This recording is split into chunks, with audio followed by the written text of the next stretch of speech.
Welcome back to Unfiltered Truth with Jack Bomar, where there's no fluff, no filters, just bold conversations and real stories to help you live beyond the limits. Words have power. Words can heal, awaken, build, and transform. And sometimes people come along, they emerge, that have the gift to use their words as medicine for the soul, as medicine for the world that so desperately needs truth. And today we're excited to have a guest who's doing just that. Recently moved to Atlanta, found her way here to the spiritual community. We're delighted to have with us Toni Jones.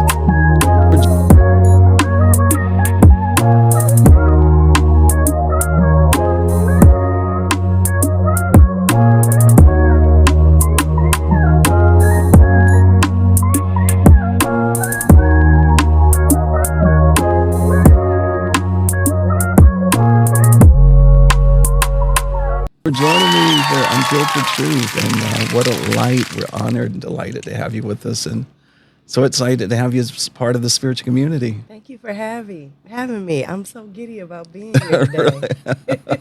I love to be in conversation. Hey, well, listen, let's just get into it. You know, I've been researching you and listening to your music, powerful music. You have more than 50 million streams, and you're just doing your thing. I mean, is this something that you envisioned as a child? How did you get here? No, it was never on my vision board. I always say, how did a dream come true that I never dreamed before? I was a life coach for several years, and I never imagined myself being an artist, being on stage, because I just hated the idea of having to memorize songs, get on stage. I didn't know how to really carry a note either. Oh, I can't believe that. Yeah, I mean, I can do a little something. You know, I grew up on the Clark sisters, so, right. You know, and the Winans, so I know how to do a little something. But that was never my vision. You know, I wanted to be a life coach. That was my dream. Before then, I wanted to be a stylist.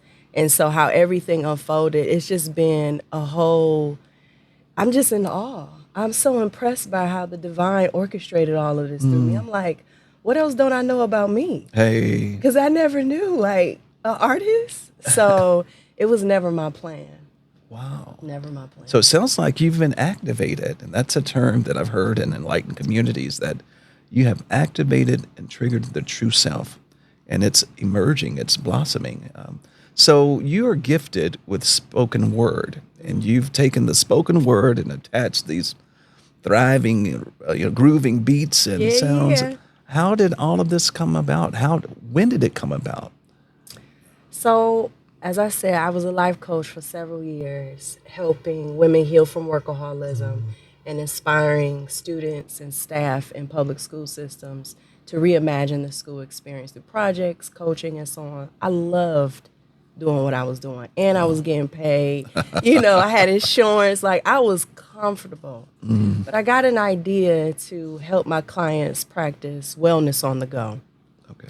I asked God through prayer meditation, give me an idea where I can help my clients practice wellness, you know, in their everyday lifestyle, because that wasn't a thing, you know, in 2016, 2018. And so I got a download. It was literally hit me, affirmation music. And so I Googled it on my laptop, and it was not even Googleable. It wasn't coined. Wow. So I was doing some deep dive research. Who is doing affirmation music? And I heard people do words over music, you know, spoken word poetry, affirmations, but it just wasn't a vibe. I'm like, the way I would want to do it, I want it to be a vibe. Wow. So I went to LA for a month, and I wrote affirmations for the grown woman. And I wrote 9 songs to represent the 9 months it takes a woman to create life. Wow. And I just imagine these 9 songs being tracks that as soon as women push play, they can never go back. They're immediately growing. And so that took off. But my life was falling apart. And so, I mean, it was just like boom, boom, boom, job. The relationship, house got broken into. And I did not have the coping skills to handle that. And so what lay dormant was, I don't really like being here. I don't really like being alive, and I'm more guaranteed to be safe with my heart and my purity if I was not alive. Wow. And so I believed that. So I was like, what's the point of trying to cope with the reality I'm disenchanted with? There's a lot of systems I was disenchanted with, and I just didn't have the mental capacity to hold space for that. So I tried to take my life, and I ended up being in a psych ward, and I lost my mind being in there. I came in one way, I came out worse. And so I stayed with my parents for 3 months. I slept in their bed. It was wild because I'm a grown adult. But I was terrified of being alive. And what I experienced in the psych ward, it took a toll on my mind, and I didn't know how to deal with that. And when 2020 came, because this was all happening in 2019, so when 2020 came, I was like, you know what, I'm going to figure out a way how to like it here because I'm clearly here. I did everything possible to make sure I wasn't going to be here. So the fact that I'm still here, I was just like, I got to figure this out. So my purpose became, eating fruit for the day, brushing my teeth, taking a shower. It was days where that was my only purpose. And slowly but surely, I had made a decision. I am going to be the world that I save. And through that, that's where energy budget, take up spaces, icy me mantras. That's where my articles in Forbes, Essence. And I had a paradigm shift. I was like, oh my goodness, my greatest service to the world is my well-being. Me tending to myself, save myself, serve myself. What a gift. And that was the gift in that experience, That was the lesson. And listening to you speak, you remind me of, your story reminds me a lot of beloved soul who I love so dearly, Alice Coltrane, Swamini. She had a very similar experience. And from, we call the dark night of the soul, from the depths of that experience, she brought so much light to the world and became a spiritual leader in California many years before she transitioned. And She's from Detroit, too. Detroit. Yep. Oh, yeah, all the greats come out of Detroit. Period. But that's phenomenal. So was there a particular individual or institution or literature, something to assist you through that dark process? I had my first awakening as a teenager. So when I had that awakening, you have that appetite to seek, and gather all the information. And so when I was at a space where I knew how beautiful, how powerful, how charismatic, how connecting I was, but I still had that feeling of like, I'm not satisfied here. I don't like when in the quiet spaces in your mind, when you know that you kind of don't like this life. It wasn't about seeking information anymore. It wasn't about seeking a mentor outside of me. It was about how do I create a healthy relationship with my nervous system. Wow. So to be honest with you, I would love to say it was some formula, it was some mentor, it was some teaching or philosophy, but it was me saying, I'm going to watch my favorite cartoons this morning.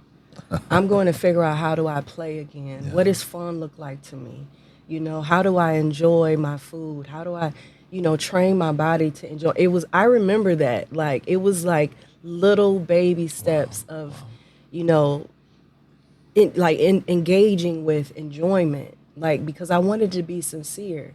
I was like, there's no way my career in affirmation music is skyrocketing, but behind closed doors, I'm struggling, I'm depressed. And I was like, I want to feel genuine about the things that I'm saying in this music. So I feel like after the music started to take a life of its own, it was inviting me to be initiated into the very message that I was sharing with the world. Wow. So yeah, it was me. It was my highest me saying, get true, get sincere, get genuine. We know you powerful. We know you know all the things about psychology, neuroscience, quantum physics, spirituality. I know how to turn on but for me, it meant something for me to feel it genuinely when no one's around, when Instagram is not on. It meant something to me because I knew I knew my family, my community had that gift. And I saw what it looks like when you're performing it and you're producing it, but behind closed doors, it's wow. I was like, not for me. I'm I'm too alive. I have so much love to give for it not to be genuine when no one's watching. You know. So you birthed all of this light, the light of your music and your affirmations from that experience. What was the feeling? I mean, that was your experience. What did you feel when your first, I don't know which song it was, that became I've seen some of your videos, they have like 2, 3, 4 million views. So when the first time that happened, what was the feeling for you? I'm gonna be honest with you, and I was happy my nervous system was being Got regulated. it. That was my 4 million views, Wow. Wow. and I almost can get tears about it because that really meant something to me. I was embarrassed in front of my higher self to be, just have so much to give, and I inspired, impacted so many people in the public schools and people with my Mhm. life coaching. But I wanted to take my life. I Mhm. wasn't embarrassed in front of other people. I was embarrassed in front of myself. So I really reduced. I feel like losing your mind, it causes you to lose a lot more consciousness of how other people are perceiving you, Wow. or how you're being praised and validated by that, the outlook. Right now, I feel like, oh my gosh, this is so amazing. But back then, I was just happy my nervous system was a lot more regulated than it was. Yeah. So you gained the self, your Yes. ultimate self. Yes. And it's very evident that you've gotten in tune with that. So now that you are here in this space and place and you're feeling good about where you are, what's happening? What's on the horizon? To continue the nervous system regulation, enjoy my life, make sure I'm having, just a lot of play in my life, not taking things too seriously, while also being integrity to what is alive in me, and that is to ultimately to be of service to what my highest self wants. I just feel that yearning, that divine yearning for people to talk to themselves in healthier ways. And the ways that I enjoy, because there's a lot of things I can do, okay, to spread that message. Mhm. But the ways that I enjoy is creating 5 sensory experiences. I love it. And creating more affirmation music. I have 1 million songs inside of me. Wow. It's just about getting the aligned team, producers that have that genius code of being intentional about what they do in the creative process. So right now it's like creating spaces, experiences, and more music. That is what I want to do, and enjoy my life. Be able to take care of it like a human being, like feeling that self-esteem of like I can take care of my life and I can serve my purpose in a way that it benefits the world. That is what is happening right now. And here in Atlanta, I said something a couple weeks ago to myself. I said, you know what? What if I could saturate the entire state of Georgia with affirmation music? Like Wow. what if that's not possible? Wow. And what could happen if people start talking to themselves better? They start Yeah. talking to each other better, and we start experiencing the sweetest spot of this existence, which is human connection.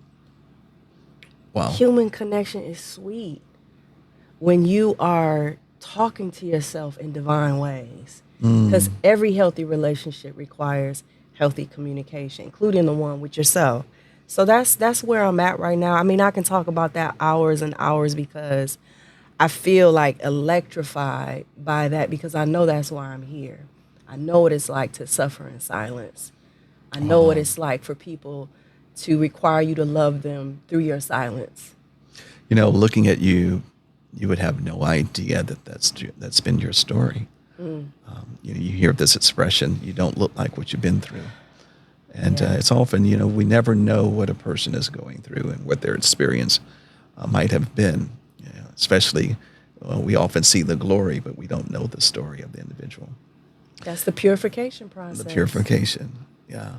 So you recently came to Atlanta. How did you get here? And why did you decide to come to the ATL from Detroit? I mean, Well, when I got out the psych ward, okay, I stayed with I ended up leaving left my home and got rid of like 80% of my belongings, and I stayed with my parents for 3 years. okay.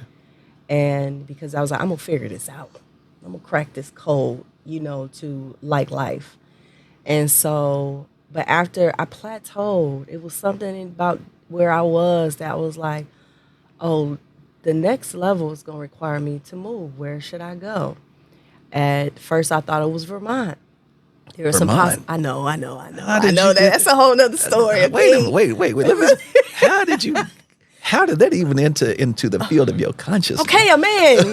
You forced me to say it. A man. Remember, no filters, no fluff, bold conversations. Okay, real Bishop, stuff. I admit it. All It's a right, man. I'm not trying to get in your business, but Vermont just threw me off a little bit.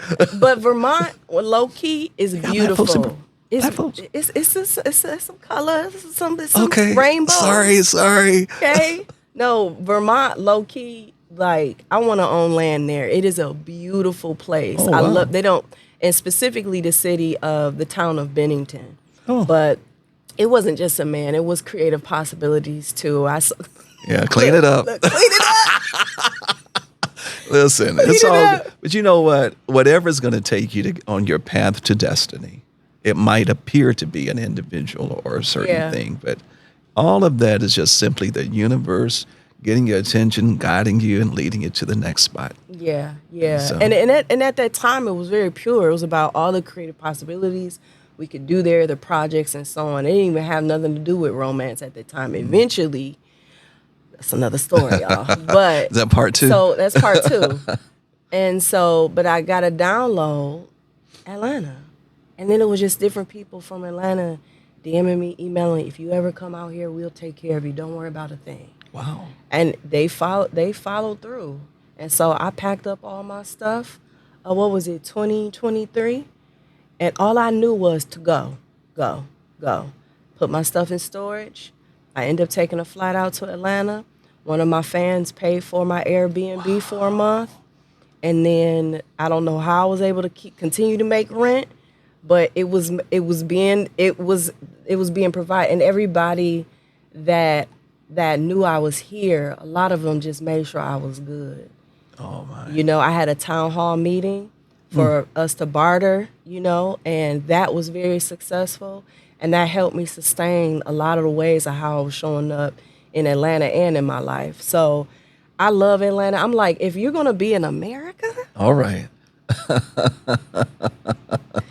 be in Atlanta. Atlanta's happening right now. A lot of phenomenal things going on here in the city. It is. I'm very impressed with the community here.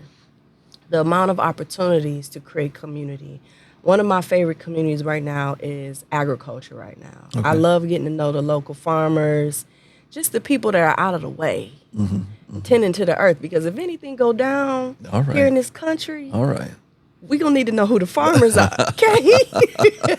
Especially if we're not farming ourselves. If we're not farming Yeah. ourselves, Yeah. we need to not just know who they are, but be in community. Absolutely. I mean, after this, I'm going to go volunteer at one of my favorite farms, Oyun Botanical Gardens. Really? It's right in East Point.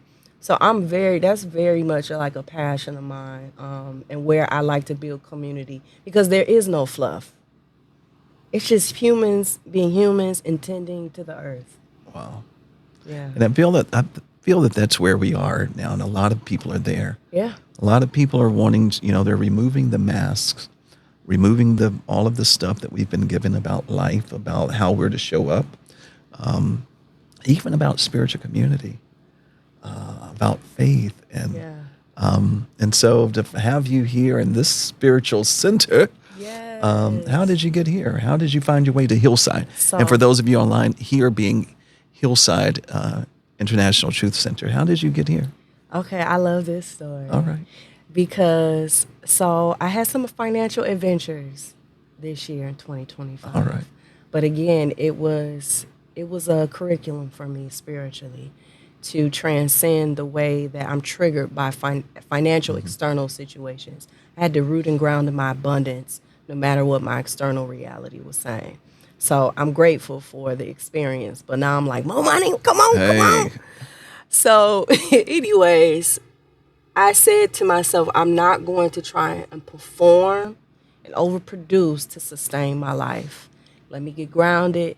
Let me get quiet to see how, the divine wants to use me. And I got the download of doing artist residencies. But I'm like, where would I do artist residency? Do I want to do them at hotels? I was like, no, I want to do them at a spiritual center. I want to do them at a church. I want to do it at a garden. I want to do it at a museum. That feels true. And so I went on Instagram and I was just saying, hey, y'all, where a church at? Where the spiritual places at? I'm looking for one. I ain't tell them why. I just said, I'm looking for one. Then I went on YouTube Live and I said the same thing. And then your member, Alexandria, who I'm already in community with, she gave me this long email and she gave the rundown of Hillside. And when I say it was a long email and the rundown, the history, like I was just like alignment. And I'm like, this is the place. wow. I was like, this is the place. This is where I'm going. And I came one Sunday. He gave me a tour, and I was just like, it's a yes. We just have to figure out where it's aligned for you all, And when I met you, I was like, you know what? You can't make this up.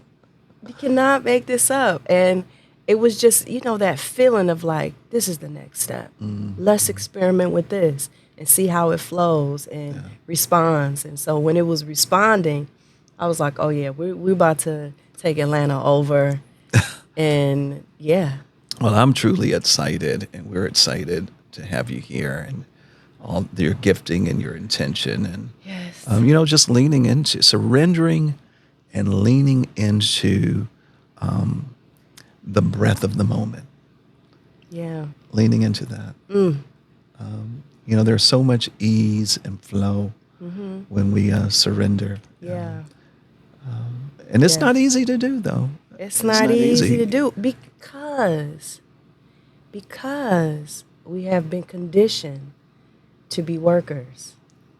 Yeah. So reconditioning ourselves to be and flow and surrender, it's a learning curve, but it's worth it Yeah. because it's the most natural way to live, And it appears that you have great support around you. Yes. And, I'm a big believer in community and having good people and right people around us, especially when we're birthing divine ideas, birthing vision, birthing dreams. Yeah. So it appears that you have a really great circle. Yeah, I do. My self-care, wellness, all of the above manager, Pamela Ganny. Hey, Pamela. Yes. And now Hillside, Yeah. Atlanta, and then Hillside International Truth Center. So supportive. I feel seen. Wow. I feel seen. I don't feel like I have to, look at my resume, see how I'm worthy. I feel like people see me here. And they are not just of service to my talent, but to the vision, the will, the unfolding of the divine plan of why I'm here. So I'm just grateful. Yeah. This is what I desired. This is what I was Ashe. calling in. So Ashe. yeah. We will call our own to us. Yeah. And so you've been all that you've been through, and I'm sure that there are those who might be tuned in that have had maybe even going through similar experiences. What would be your word of encouragement, your word of insight for those who might find themselves in the space where you were? I don't know everybody's journey. I don't know everybody's situation of resources. But one thing that helped me was offboarding a lot of responsibility. So I had to sacrifice my attachment to being an independent woman. I had to get rid of my own. Wow. I had to get rid of my belongings and allow myself to be in a habitat where I could shout out to my father. My dad was like, come home. If anything he could do is come home. I know everybody doesn't have that. But if you can explore the cards that you're dealt with, if it's an aunt, if it's grandfather, or grandmother, sacrifice the ego that says, then you're not going to look like you got it together. And just go somewhere where you can just be in that space. If you don't have that, treat yourself like a newborn. Who you were at 5 months, 8 years old, 2 years old, 12, she and he is still there. That inner child still is inside of you. So start to treat yourself in that way. What do you need, baby girl? What do you need, young man? How can I support you? What you want to eat? How you want to enjoy? I know we got to work. I know we got to do these things, but it's like that compassion, that what I call maternal anointing of gentleness, compassion and kindness, understanding that this is something to navigate, that dance between being divine and human. Yeah. This ain't easy. We ain't got a society that has a department for awakening and navigating that dance. It's us. Yeah. We are the ones that have the power and authority and the intuition to ride this journey in a way that's true to us. So we have to be gentle with ourselves. So I encourage everybody who's dealing with the disenchantment of life and being alive, take that as a signal that you are no longer willing to live the way you've been living. And the way that you need to grow requires a rebirth and a death. Wow. That's breathe. Let's breathe with that. That's powerful. We often say before there can be a reconstruction, there must be a deconstruction. Must be. We must deconstruct everything that we've believed about ourselves in order for the reconstruction to occur. And so that's a powerful, powerful message. Sounds like that's part of your messaging. Yes. It's the core of it. It's the only, like I would tell you, it has been the grace. It has been the gentleness, the compassion, the kindness, the simplicity, the simplicity of play. The simplicity of play. Yes. The simplicity of play. And people who are skilled in holding space, meaning therapy, that allowed me to break and crack open and just say, I can't be the wise one. I have no strength to reach for my tools or my devotion or my rituals. My humanity is raw and open, and I don't know what to do. Allowing people to hold space for that, play, being gentle with myself, finding what little things, just little things that usher me more into feeling a little bit better. That is, man, if I could sell that package in Walgreens behind the pharmacy counter. Listen. So it sounds like that you've created a process and a method of remaining balanced and centered and connected. Are there other, you're going to go and volunteer and... It does it for me all the time. I will also say, another thing I'm doing tonight, I'm going dance. I'm going to a concert to one of my favorite jazz house artists. Just being in something that has nothing to do with your identity. Like being able to just be a part of something where you lose all attachment to identity. You can move the body. You can just enjoy you being enjoyed by you. So these are some of my rituals. These are some of my spiritual practices that ground me. If we want to go into more, mainstream ones, yes, I journal. Yes, I meditate. Yes, I read. Yes, I learn. However, enjoyment is my leading actress. Laughter and play and dance, that's medicine. It's medicine. Being out in nature, going out walking barefoot on the ground and connecting with that energy. So very powerful. We're so very grateful to have you here. Thank you. I'm happy to be here. Yeah, for joining us. We're looking forward to this artist residency. Yes. And how this will take form and the exciting things that you're bringing to this community. And for those of you who are tuned in, and if you do need spirit, I'm a big proponent of getting help and seeking help and getting a listening ear. And if you need support, we do have a counseling center here. our Hillside Hope and Healing Center. Therapists, individuals who can be that listening ear and provide support in the way that you need it. Thank you once again, Toni, for being with us. Thank you for on having Unfiltered Truth. No fluff, no filters, bold conversation. You've been bold in your conversations today. Thank you for tuning in. Unfiltered Truth with Jack Bomar.